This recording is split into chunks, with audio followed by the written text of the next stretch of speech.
Olá, sejam todos muito bem-vindos ao nosso Fama Online de férias aqui na Nasdaq. Boa noite, Pedro. Boa noite, Rubens. Estou muito feliz com a nossa temporada de férias. Eu também, e olha, que temporada, hein? Durante então, todo mês de janeiro a gente vai trazer os melhores momentos das entrevistas que rolaram aqui no nosso programa no ano de 2020. E hoje, Pedro, a gente tem uma entrevista com quem? A gente tem a entrevista com estrela, o Mário Mota, Rubens. Ele contou cada história legal da vida dele que vale muito a pena ver de novo. Exatamente. Relembrando também aquele programinha da Globo, né? Vale a pena ver de novo, então solta a entrevista, obrigado.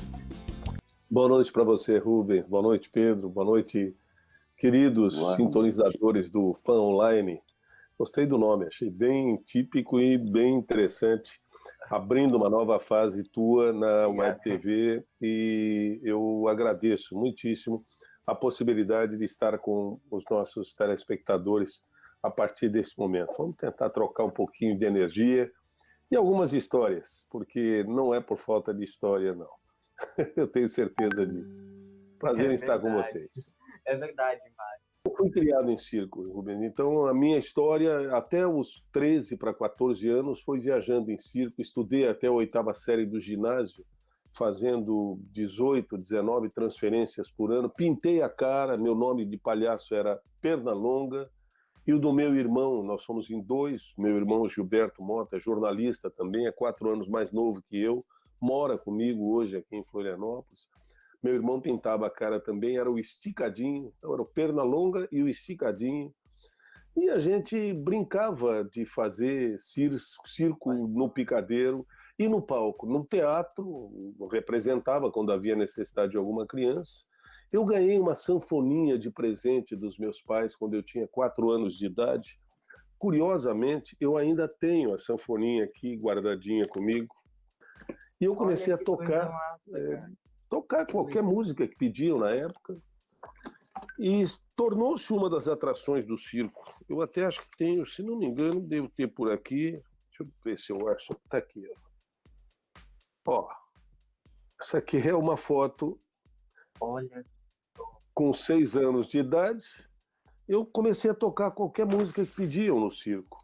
Aliás, curiosamente, já que eu puxei uma foto, eu puxo outra. Esses aqui são meus pais. Motinha, Mário e Nair desse lado. Ai, que incrível, aqui, cara. E Motinha e a Fia do lado artístico, já preparados, não é, para poder se apresentar no palco do Circo Teatro Motinha e a Fia, que é exatamente esse aqui.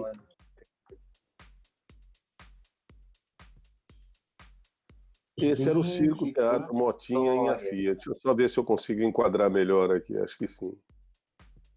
Aí está. Era um pavilhão grande, muito bem montado, não tinha pano nas laterais, eram empanados de alumínio e era muito confortável.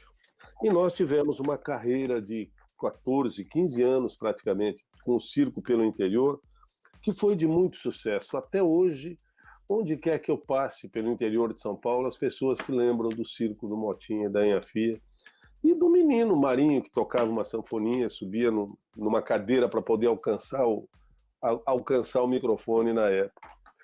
Isso me ajudou muito, porque você subir no palco no circo e conversar com uma plateia te dá um certo improviso, te quebra muito do nervosismo de falar para um grande público, muito embora coragem não seja ausência de medo. A ausência de medo é loucura, e eu não sou louco, eu continuo com medo de falar para um grande público. Coragem é você ter medo e superá-lo, e fazer o que tem que ser feito. Então, certamente, a minha formação, que acabou surtindo posteriormente a possibilidade de fazer esse filme aqui atrás, ó, tem até um cartaz aqui, deixa eu ver se eu saio da frente dele, aqui, aí. Isso aqui é cartaz de um filme nacional chamado Maria 38, que, como você disse, eu acabei participando na década de 50, 59 para 60, com 7 anos de idade. E até hoje, está no YouTube. Inclusive, se as pessoas quiserem depois isso assistir, eu acho que vale a pena. Tá bem legal, tá bem uma cópia nova, com som. Aí está. Essa é uma das cenas de início do Maria 38, numa boate, em que a Maria é cooptada. Olha, Augusto César Vanucci aí no meio, Roberto Duval do lado esquerdo, Sérgio Varnovsky do lado direito. A Maria 38 é a Eliana Macedo, que é cooptada por uma quadrilha para ajudar a dar um golpe. Empregar-se num palacete da Zona Sul, no Rio de Janeiro, onde tem um garotinho, ser babado o garotinho e ajudar a raptá-lo depois. E ela, depois que sabe que o golpe é esse, era uma boa moça, aí está a Maria, subindo para o segundo andar do palacete, onde ela consegue o emprego, certo? Mas depois que ela fica sabendo que é para tentar ajudar a raptar o menino, ela não topa, mas a história depois vocês podem assistir. Mas eu posso garantir que vão gostar bastante. Está bem legal esse filme, é de 1959, meus amigos. Se você trouxer para 2019, dá 60 anos. Eu estou com 68, aí está. Eu à direita e a Eliana Macedo, amarrada. E a pergunta que eu tenho para fazer para o senhor é muito relativo a isso.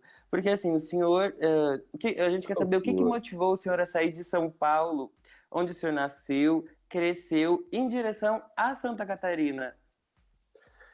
Puxa, é uma história relativamente longa, Pedro.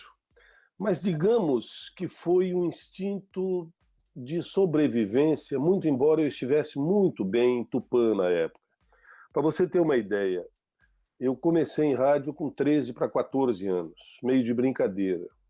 Quando meu pai vendeu o circo, porque estava começando a atrapalhar os nossos estudos, o meu e do meu irmão, e resolveu fixar residência numa cidade, ele escolheu Tupã porque a gente já havia passado umas 3 vezes com o circo na cidade, éramos muito queridos e conhecidos. E aí meu pai encontrou um hotel, um pequeno hotel, comprou esse pequeno hotel, vendeu o circo para um tio, que continuou mais um tempo, e nós fixamos residência para tocar um hotel, Hotel Coimbra, na cidade de Tupã. Como fixamos residência lá, tinham 2 emissoras de rádio, Rádio Clube e Rádio Piratininga. E meu pai foi convidado a voltar para o rádio como hobby, fazer um programa. E ele escolheu um programa cujo nome era No Tempo do Motinha, à noite, das 10 às 11 da noite, ele levava os discos antigos, contava algumas histórias das relações dele com os artistas que tinham gravado aqueles discos, porque a vida dele até então tinha sido em meio a esse grupo artístico, Francisco Alves, Demônios da Garoa, Carmen Miranda, Onésimo Gomes e por aí afora, Vicente Celestino. O pai contava algumas histórias desse pessoal e rodava as músicas que ele praticamente tinha acompanhado nas gravações. E eu comecei aí com o pai brincar de locução. Eu fazia as locuções do Hotel Coimbra. Hotel Coimbra, Coimbra do Joaquim, do Manuel, Coimbra é o seu hotel, e por aí brincadeiras, né?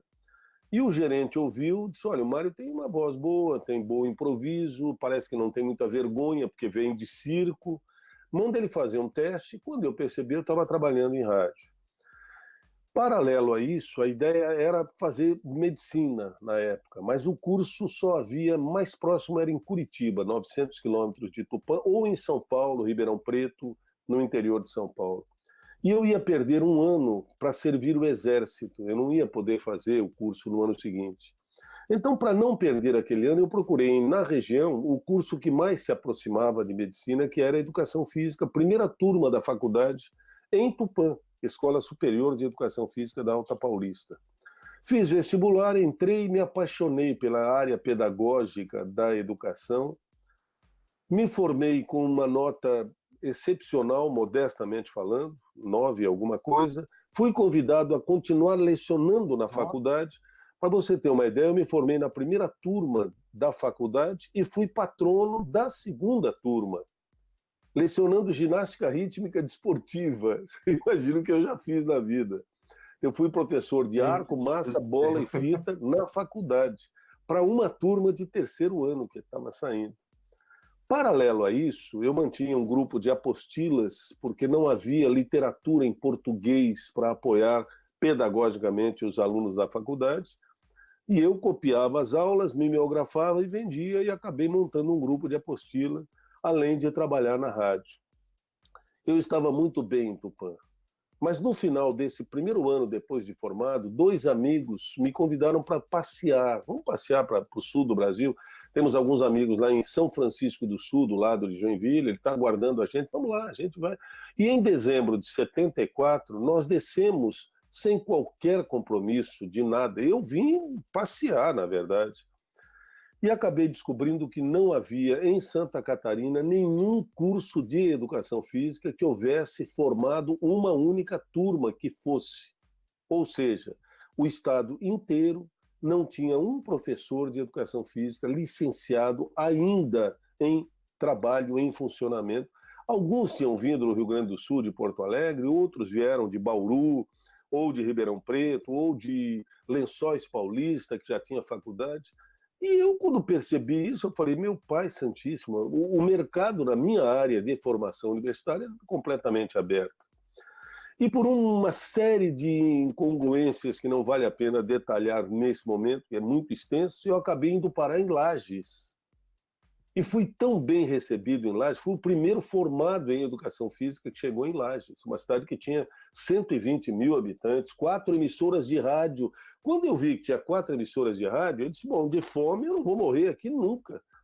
Porque eu trazia já de Tupã 10 anos, praticamente, de microfone também.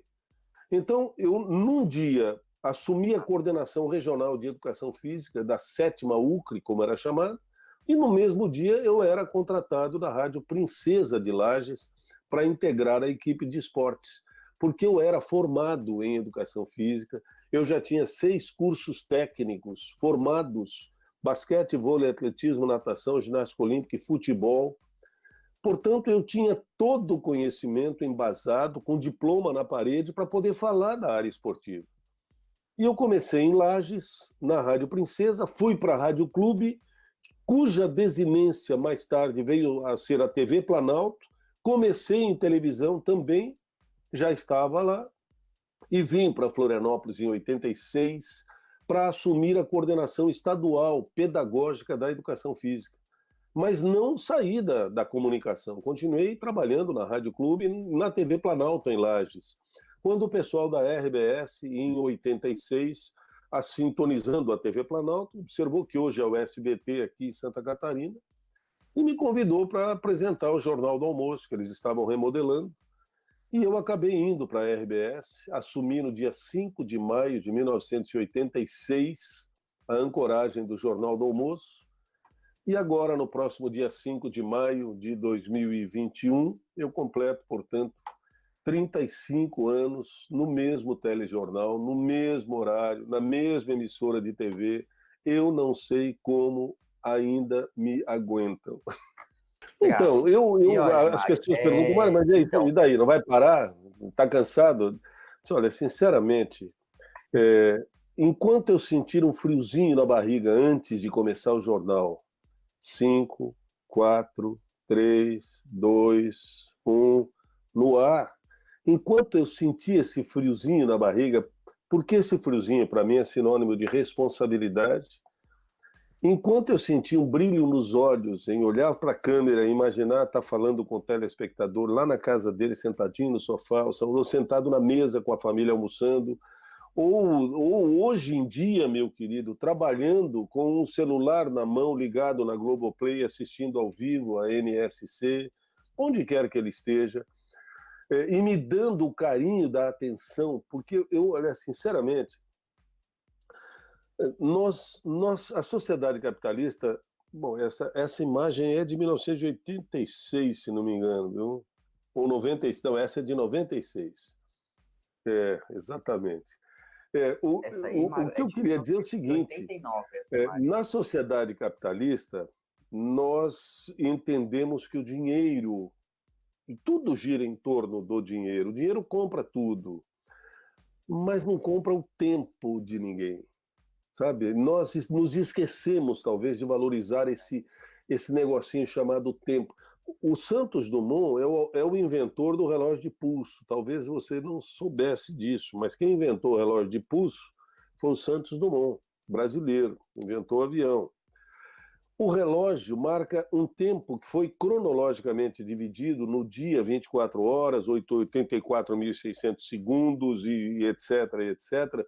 O ser humano inventou essa divisão do dia para facilitar a marcação de encontros e orientação das pessoas. Mas a gente se esquece que o tempo é muito importante, primeiro porque não dá para comprar o tempo, mesmo que você tenha muito dinheiro. Sabe? E as pessoas, nesse momento, por exemplo, estão dedicando um pouquinho do seu tempo de vida para nos assistir. Enquanto as pessoas dedicarem parte do seu tempo para ligar no Jornal do Almoço, me prestigiar a Laine Valgas, o Ed Sou e toda a nossa equipe, eu tenho uma responsabilidade muito grande de retribuir, fazendo o melhor trabalho que a gente possa fazer. Aliás, vou tirar outra aqui, só para vocês verem que não é a mesma. Essa aqui foi a última que eu guardei e foi a última com a qual eu me apresentei na época do circo aqui. Essa danadinha aqui, ó. Que é um carinho muito grande.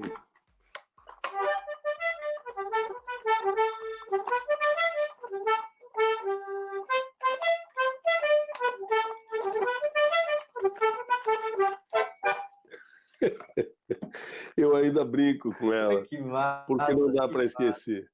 Mas, voltando rapidamente ao interior de São Paulo, eu comecei a receber pelas redes sociais, e aliás, vou pedir aqui, se você mora em alguma cidade que ainda tenha um banco desse, no jardim da vila mais próximo, porque as prefeituras mudaram muito a concepção arquitetônica dos seus jardins principais, ao lado da matriz, na pracinha central.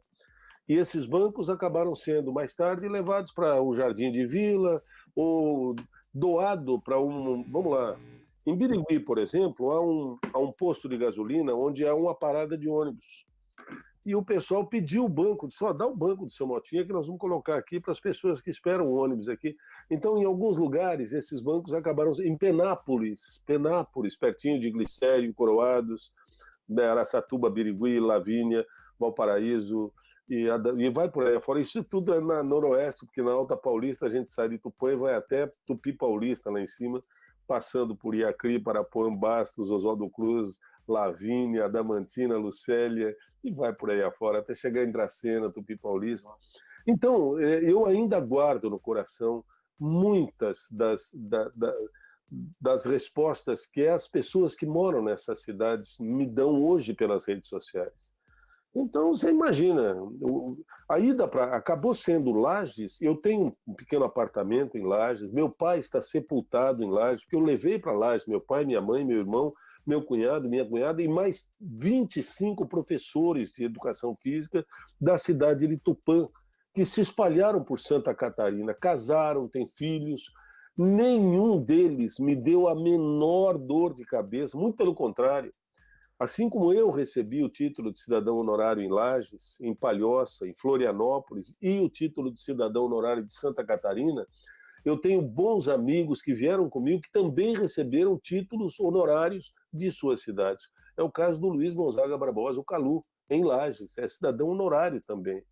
Então, puxa vida, você poder ter uma passagem do seu estado, escolher um outro praticamente para ser o seu estado, porque eu já vivi aqui o dobro do tempo que eu vivi lá.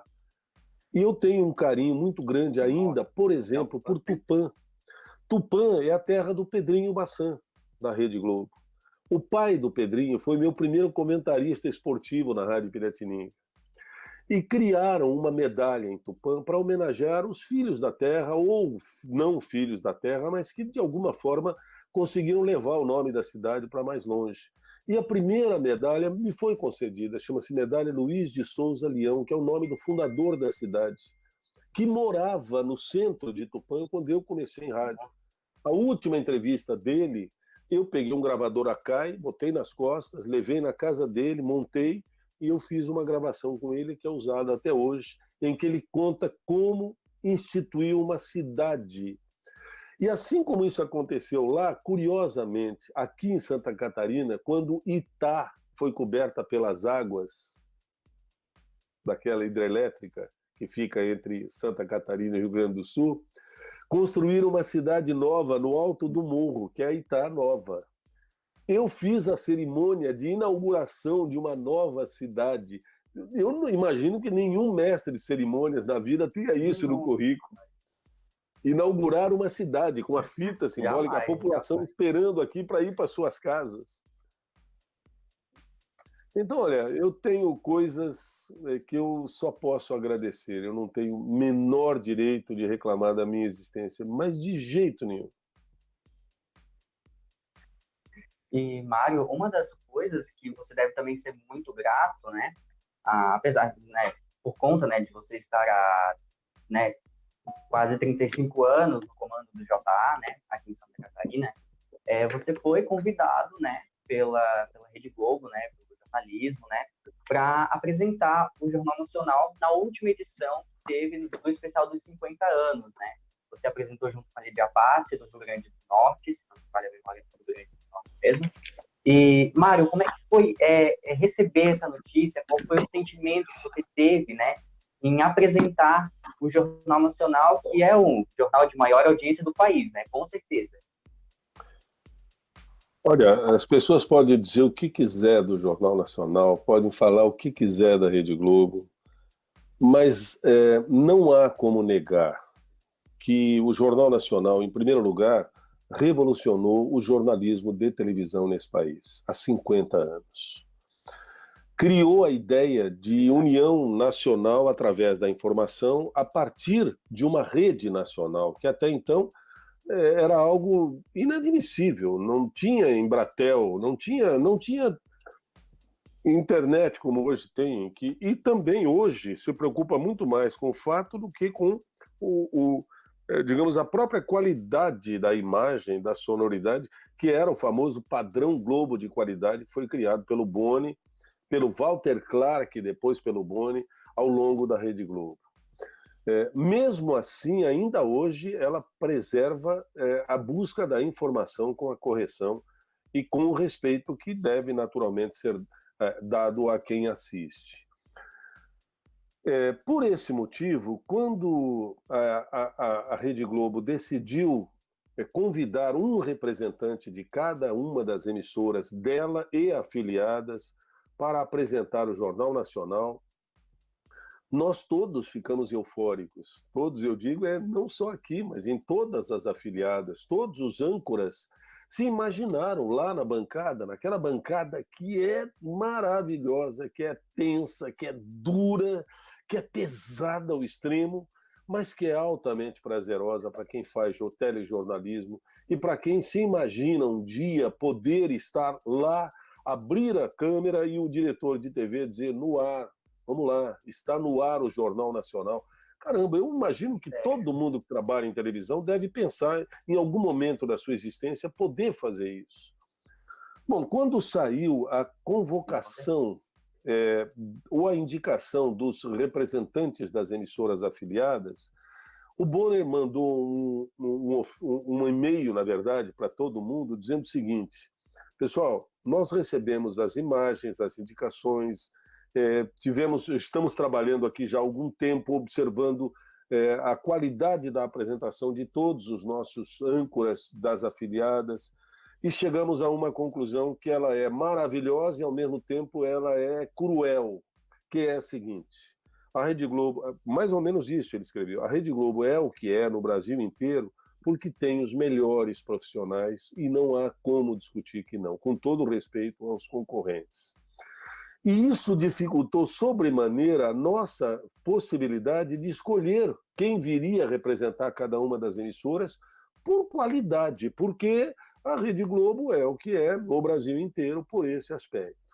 Então, nada mais justo do que partir para um sorteio. E colocamos os nomes de cada um das suas emissoras e tudo mais numa sacolinha e fomos para o bom... Ele escreveu, inclusive, com esses termos: o bom e velho sorteio. Essa foto aí é do começo da carreira, lá na Rádio Piratininga de Tupã. E aí, o sorteado da nossa emissora foi o querido colega Fabiano Londero. E se você me perguntasse, foi justo, independente de ter sido sorteio, eu diria que sim, Porque o NSC Notícias é muito mais Jornal Nacional do que o Jornal do Almoço. O Jornal do Almoço tem muito mais uma carinha de Jornal Hoje, de Bom Dia Santa Catarina, ou de Jornal do Almoço mesmo, porque o Jornal do Almoço é o que é desde que começou em 79 aqui. Curiosamente, todos os telejornais brasileiros começaram a buscar essa linguagem que a gente já faz aqui desde que eu comecei na RBS. Eu me lembro que era essa a nossa linguagem. A gente nunca tentou ser o governador do estado disse hoje, repórter fulano de tal. Se precisasse fazer isso, a gente até faria. Mas aí entraria muito mais o lado representação, artístico, sabe? Como se fosse um artista representando uma figura de âncora tal. E que não era a ideia nossa. A Laine, por exemplo, você já imaginou a Laine tendo que fazer algo duro? Ela não vai conseguir, não sabe onde é que vai botar os braços, quer dizer, porque naturalmente é uma conversa o que a gente faz. Nós trocamos ideias com os nossos telespectadores. Olha aí, ó. Rafael Faraco, já sem gravata, e eu aqui nesse espaço onde estou, iniciando uma participação no Jornal do Almoço depois da pandemia. Porque, por ser do grupo de risco, eu fui retirado do estúdio rapidamente. Me pediram que viesse para casa. Eu lamentei muito, e até hoje eu brigo aqui, eu digo, gente, não dá para voltar, eu me cuido muito, eu boto máscara, só tiro quando for para entrar no ar, tal. Dizendo, Mário, segura um pouquinho aí, eu estou em férias agora, até dia 6 de outubro, mas gostaria muito de poder retornar ao estúdio, estou com muitas saudades de poder fazer o Jornal do Almoço daquela forma. Mas voltando rapidamente ao Jornal Nacional, quando chegou a informação de que o Fabian ia, muita gente me cobrou isso. Ô, Mário, mas você é o cara mais antigo, você está muito mais tempo. Era você que tinha. Não, não era eu que tinha que ir, gente. Espera um pouquinho. Foi por sorteio, nada mais justo do que isso. Todos nós tínhamos condições de ir e tal, tudo bem. Sim. É evidente que lá no fundo eu pedia para mim assim, puxa vida, seria um fim de carreira maravilhoso poder ir representar Santa Catarina no Jornal Nacional, mas eu nunca imaginei que 4 dias antes do último dia eu recebesse uma ligação e me pedissem para ir para o Rio para fazer o último Jornal Nacional ao lado da Lídia Passe, que faria com um plantonista da Globo, Bocardi talvez, enfim, o Tralli, alguém que sairia de São Paulo e iria para o Rio só para apresentar junto com ela. E eles chegaram à conclusão de que o ideal seria fechar com apresentadores das afiliadas, mas como justificar para as demais afiliadas que Santa Catarina enviaria 2? Eu não fui por Santa Catarina, entre aspas. Eu fui representar os âncoras e as âncoras de todas as emissoras da rede que não tiveram o privilégio que me foi concedido. E eu acho que isso ficou muito claro na sexta-feira, dia 29 de novembro, quando o Bonner e a Renata nos apresentaram. E as palavras do Bonner soaram para os meus ouvidos naquela oportunidade, e talvez as pessoas não saibam, mas normalmente esse último bloco das sextas-feiras, com a apresentação dos 2 companheiros das afiliadas que foram ao Rio apresentar o Jornal Nacional, cada um na sua semana, foram gravados às 5h30 da tarde. O nosso não deu para ser gravado, o nosso teve que ser ao vivo. Porque naquela mesma data houve um sequestro num bar no Rio de Janeiro, um cidadão com a faca ameaçando tal, e a polícia tentando negociação, então não se sabia o que podia acontecer. Então foram postergando a gravação até que chegou na hora de ir para o ar, disse, não vai dar para gravar, Maria, vamos ter que ir ao vivo. Tá bom, vamos ao vivo. Então eu não tinha a menor noção do que iria sair, ninguém tinha. Foi o primeiro frio na barriga foi esse. Fomos ao vivo naquela sexta-feira, em que o Bonner comentou, disse, senhores, o Mário não, o Mário está aqui como convidado, porque é o mais longevo. Se os senhores imaginarem todas as emissoras da Rede Globo e afiliadas, não há nenhum apresentador há tanto tempo no ar, no mesmo jornal, como o senhor Mário Mota, ainda brincou assim. E realmente foi uma emoção muito grande. Confesso, mais na sexta do que apresentando o próprio jornal no sábado ao lado da Lídia. Mas há uma curiosidade que as pessoas talvez não saibam também no sábado. Recentemente, o Bonner e a Renata tiveram problemas na escalada. a escalada prontinha para ir para o ar, gravada meia hora antes, porque a escalada do Jornal Nacional é gravada, e aí ficou claro que é.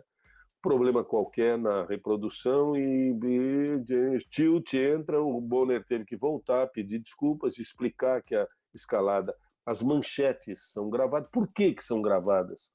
Primeiro porque não pode ter erro, não deve ter erro. É a abertura do jornal, é quando você arrebanha o telespectador, grita para ele o que vai acontecer e diz para ele, ó, não sai daí, porque agora vem vindo isso, aquilo outro. E normalmente com muitas imagens cobrindo em FQ a fala dos apresentadores. Assim como aconteceu com o Bonner e com a Renata recentemente, aconteceu comigo e com a Lídia Passe no dia 30 de novembro de 2019. Mas conosco aconteceu, eu não sei se pior ou melhor. Eu acredito até que melhor. Porque a nossa chamada gravada meia hora antes, perfeitinha, com todos os FQs possíveis, com imagens e tudo mais, sumiu simplesmente. Então, 2 estreantes no Jornal Nacional sentadinhos ali, preparados para entrar no ar depois da escalada, a câmera que eles chamam de Santa Clara, que é a protetora da televisão, que é aquela câmera que fica num trilho maravilhosa, que gira todo o cenário e termina exatamente de frente para os 2 apresentadores, aquilo também é gravado, aquilo também não subiu simplesmente, então nós tivemos que fazer a escalada ao vivo e aquela câmera ao vivo e entrar no ar ao vivo, e a gente só ouvia no ponto eletrônico o pessoal da suíte desesperado, dizendo, meu Deus, mas os 2 são estreantes, será que eles vão fazer ao vivo, como é que vai ser o pique e tal? Não há alternativa. Eu peguei e disse para o diretor, para o meu assistente de estúdio que estava lá embaixo, orientando as câmeras, eu disse, não tem o que fazer, vamos lá, vamos ao vivo, né? E vamos nós. Lídia, tudo bem? Tudo bem. Pau na máquina, como diz o... E fomos ao vivo e fizemos a escalada simples, sem nenhuma imagem de cobertura, se vocês quiserem reproduzir, vão perceber, mas acabou saindo um telejornal honesto, sincero, e certamente é muito emocionante para mim e para a Lídia Paz. A gente preparou, né, uma pequena homenagem para você. Foi uma coisa assim que a gente pensou mais ou menos fazer. E então tem uma pequena homenagem aqui para você, Mário Mota. Vamos rodar, por favor. Mário Mota. Dos picadeiros do circo às telinhas de todo o Brasil. Quem diria que o menino Marinho se tornaria o Mário Mota que a gente conhece hoje em dia? O homem que se emociona. Eu só posso dizer muito obrigado a todos vocês. 30 anos eu costumo brincar dizendo, não sei como é que vocês me suportam ainda. O homem que sai do controle quando a situação é inaceitável. É do Denite? Ora, vamos plantar batata. O homem que quer levar o cenário para casa. Alô, Serra, tchau.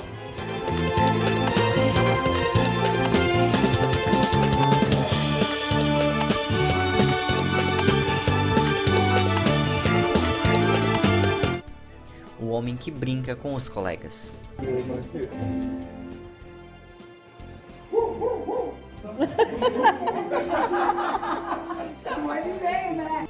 Tantas expressões verdadeiras em uma pessoa verdadeira.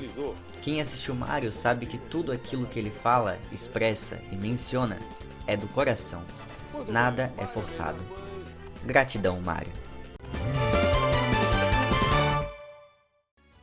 Ah, que legal. Muito obrigado. Muitíssimo obrigado de coração. E me permita só fazer uma explicação rápida, porque as pessoas devem achar, esse cara é maluco. O que tem que pegar a bancada e puxar a bancada para o lado e levar embora para casa? Porque a brincadeira foi essa mesmo. Mas acontece o seguinte, o mesmo cenário da direita, que é o do Jornal do Almoço, do Bom Dia Santa Catarina, do lado esquerdo é o do Globo Esporte. E é emendado um programa no outro. Então as câmeras têm que se posicionar ao contrário de onde está no Jornal do Almoço, imediatamente do outro lado para poder tocar o Globo Esporte. Tudo bem.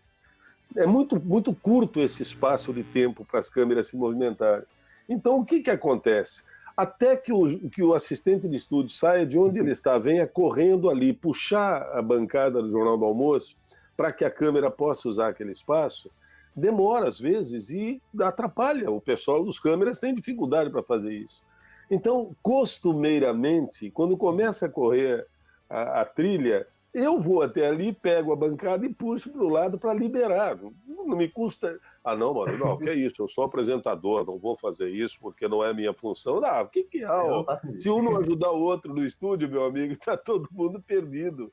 Então eu faço isso costumeiramente. E costumeiramente eles jogam o crédito numa imagem de Florianópolis ou algo assim. E nesse dia eu não me dei conta de que ele não havia colocado a imagem das pontes ou da Bahia. E peguei e comecei a puxar. Quando eu comecei a puxar, a Laine olhou e falou assim: Mário, você está no ar ainda. Falei, bom, agora já percebeu que eu vou fazer o quê? Eu já estou no ar, continuo puxando aqui e começamos a rir, né? Incrível. Mas só para entender por que eu puxei a bancada aquele dia. Né? Você foi a estrela do programa, né? A estreia foi minha, mas a estrela foi você aqui no Fama Online, tenho certeza. Então, gratidão a todos que estão acompanhando o Fama Online hoje. Muito obrigado mesmo. E, Mário, muito obrigado pela sua presença no Fama Online. Gratidão por você ter separado um espacinho na sua agenda para estar aqui conosco. Se pudéssemos, iríamos além, mas, infelizmente, o tempo é curto, a gente já tem que encerrar também. Mas gratidão, Mário. Gratidão mesmo por ter aceitado esse convite e por contar uma parte, né, da sua história aqui no Fama Online. Rubens, muito grato a você, obrigado ao Pedro, obrigado a toda essa equipe maravilhosa que te deu suporte, que dá suporte, porque muita gente não sabe, aquela brincadeirinha que eu fiz ali de puxar o balcão, é na tentativa de retribuir um pouquinho do carinho que os câmeras... Olha, que vocês não fazem ideia da importância dos câmeras na vida de quem aparece na frente da televisão, sabe? Muitas vezes, você está assim, ó, aí o câmera olha e fala, Mário, dá uma ajeitada aí. Aí você passa a mão aqui, duas, e aí? Agora tá ok, Mário. Pô, sabe, é o tipo do negócio, aparentemente, mas o que é? O cabelinho, então, fiapinho de cabelo. Não, querido, não é. É a preocupação do câmera em te ajudar, em fazer com que você vá para o ar da melhor forma possível, sem cabelo esparramado, sem... Olha, Mário, está dobrada aqui a gola da manga. Isso, agora a manga. Então, eu tenho que lhes agradecer de coração, muito grato a toda a equipe que dá suporte aí ao Rubens, ao Pedro e a toda essa equipe. E vamos fazer uma ótima noite, é o meu desejo. E a hora que vocês quiserem, a gente volta para contar outras histórias, porque ainda ficou um montão para contar para vocês. Histórias interessantes, emotivas e certamente de gratidão a esse carinho que vocês sempre me dedicaram. Vamos fazer uma ótima noite e disponham sempre que eu puder ser útil. É assim que eu termino os meus e-mails. Um abraço. Rubens, as histórias que o Mário conta são muito legais. Dá pra gente ficar ouvindo por horas e horas. Nossa, eu não consigo escolher um momento especial dessa entrevista, o melhor momento para mim. Exatamente, eu também não consigo. A gente teve que selecionar os melhores, mas foi complicado, hein? Foi complicado, porque o Mário é um excelente contador de história, que tomara que em 2021 ele esteja aqui de novo, né? Exatamente, como ele disse, tem muita história para contar, e quem sabe ele aparece aqui esse ano de 2021 com muita honra, é claro. Com certeza, Rubens. Então por hoje é só? Por hoje é só, Pedro. A gente volta na semana que vem, quinta-feira, 10 para as 8 da noite, com mais um Fama Online aqui na Live na SAC. E semana que vem a gente vai ter Masterchef por aqui, é isso? Ah, Masterchef é o amor da minha vida, gente. Semana que vem não dá pra perder. Exatamente. Então, pessoal de casa, não percam na semana que vem Fama Online com 2 entrevistas. São 2 dessa vez, hein? Com a Ayla Santuar e também com o Vinícius Antinoli, que contaram, nossa, muita coisa boa por aqui. Principalmente deixar a gente com fome, hein? Com certeza. Então é isso. Bom final de semana pra vocês, gente. Se cuidem. Exatamente. Se cuidem e até semana que vem. Obrigado pela audiência. Tchau, tchau.